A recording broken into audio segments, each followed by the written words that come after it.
Kita semua kan bergantung banget ya sama yang namanya perangkat lunak tiap hari, mulai dari HP sampai mobil kita. Tapi, di balik semua kemudahan itu, ternyata ada risiko yang nggak kelihatan.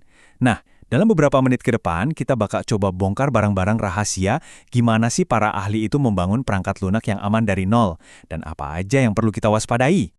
Oke, kita mulai dari akarnya dulu ya. Kutipan ini ngena banget.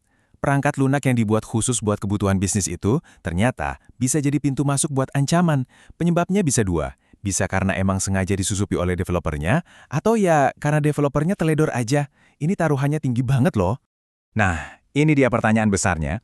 Daripada kita sibuk nambah lubang keamanan setelah kejadian, gimana caranya kita bisa ngerancang dan ngebangun sistem yang kokoh dari fondasinya? Yuk, kita cari tahu jawabannya bareng-bareng. Jawabannya itu dimulai dengan mengubah cara berpikir kita. Kita nggak bisa lagi ngelihat keamanan itu sebagai fitur tambahan, kayak aksesoris yang dipasang belakangan. Keamanan itu harus jadi bagian yang nggak terpisahkan dari proses pembuatannya itu sendiri. Kalau ada satu hal yang perlu banget Anda ingat dari obrolan kita, ya ini dia. Anggap aja kayak bangun rumah kan. Jauh lebih gampang dan lebih kokoh kalau fondasinya dari awal udah dirancang anti gempa, daripada coba-coba perkuat pas rumahnya udah jadi. Nah, ini prinsip utama dalam pengembangan perangkat lunak yang aman. Oke, sekarang kita bedah lebih dalam lagi ya. Mulai dari blok bangunan paling dasarnya, kode program itu sendiri. Ternyata pilihan bahasa pemrograman dan cara kode itu disusun punya dampak keamanan yang gede banget. Jadi gini, ada dua cara utama kode itu dijalanin. Pertama, kode terkompilasi, contohnya C atau Java. Kodenya diubah jadi aplikasi yang nggak bisa dibaca manusia. Ibaratnya kayak mesin mobil yang disegel rapat, susah dioprek-oprek orang lain. Tapi ya si pembuatnya bisa aja nyembunyiin cacat di dalamnya. Sebaliknya, kode terinterpretasi, kayak Python, itu lebih kayak resep masakan yang bisa dibaca semua orang. Transparan, bagus kan buat kepercayaan, tapi artinya siapa aja juga bisa ngubah resep itu buat niat jahat. Jadi, dua-duanya punya pertaruhan keamanan yang beda. Para developer itu kan nggak nulis setiap baris kode dari nol. Seringnya mereka pakai yang namanya pustaka bersama, bayangin aja kayak balok-balok Lego yang udah jadi buat fungsi-fungsi umum. Ini efisien banget, tapi ini juga pedang bermata dua. Kalau satu aja balok Legonya ternyata cacat, semua bangunan yang pakai balok itu bakal ikut bermasalah. Nah, ini contoh nyata betapa berbahayanya pustaka bersama itu. Dulu ada bug namanya Heartbleed di dalam pustaka OpenSSL yang populer banget. Akibatnya, sistem-sistem besar di seluruh dunia jadi rentan. Yang parahnya, banyak dari sistem ini bahkan nggak sadar kalau mereka pakai OpenSSL di dalamnya. Ini nunjukin gimana satu celah kecil bisa nyebar luas dengan cepat banget.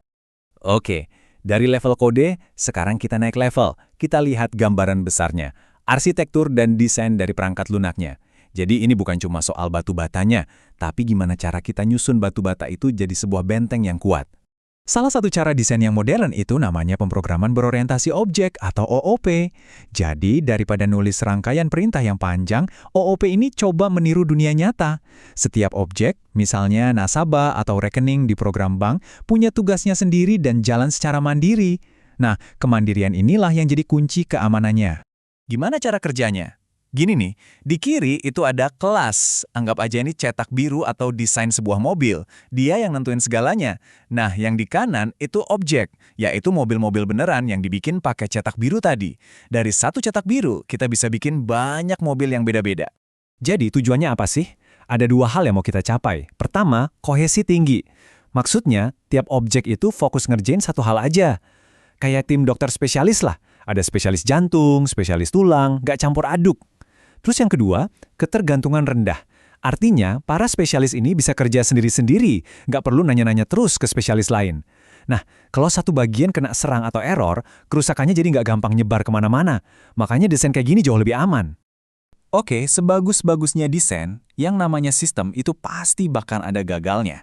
Jadi, perencanaan yang bagus itu bukan cuma soal mencegah kegagalan, tapi juga gimana sistem kita bereaksi pas kegagalan itu terjadi. Ini nih, garda terdepan pertahanan kita.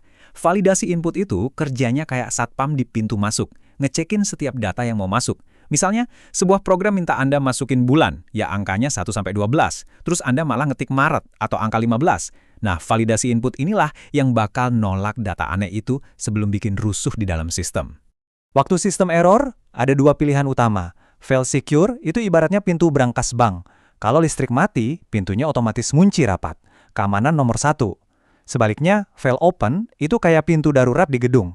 Kalau alarm kebakaran bunyi, pintunya otomatis kebuka biar semua orang bisa keluar. Akses yang diutamain.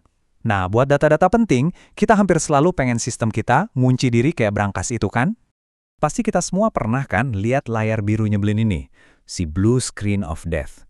Mungkin emang ganggu banget, tapi ini tuh contoh sempurna dari mekanisme fail secure yang lagi bekerja. Waktu Windows ngerasa ada yang salah banget dan nggak bisa dipercaya, dia lebih milih buat, ya udah, berhenti total aja, daripada ambil risiko ngerusak data atau sistem Anda lebih parah. Oke, sekarang kita masuk ke bagian akhir. Kita lihat gimana semua ini berlaku di dunia nyata. Karena kenyataannya, keamanan itu nggak berdiri sendiri. Selalu ada tarik ulur sama faktor lain. Segitiga ini nih yang rangkum dilema utama dalam bikin software. Di satu sisi ada keamanan, di sisi lain ada fungsionalitas alias fitur-fiturnya, dan satu lagi kemudahan penggunaan. Nah masalahnya, kalau kita naikin yang satu, seringnya harus ngorbanin yang lain. Software yang super aman mungkin fiturnya sedikit atau pakainya ribet. Nah, nemuin keseimbangan yang pas di antara ketiganya ini, itu seninya. Jadi, ini pertanyaan terakhir buat kita renungin bareng-bareng. Di dunia yang serba cepat kayak sekarang, yang nuntut fitur baru harus rilis secepat kilat, jangan-jangan kita lagi ngorbanin keamanan demi kecepatan? Paham prinsip-prinsip yang kita obrolin barusan itu jadi langkah pertama banget buat mastiin jawabannya adalah enggak.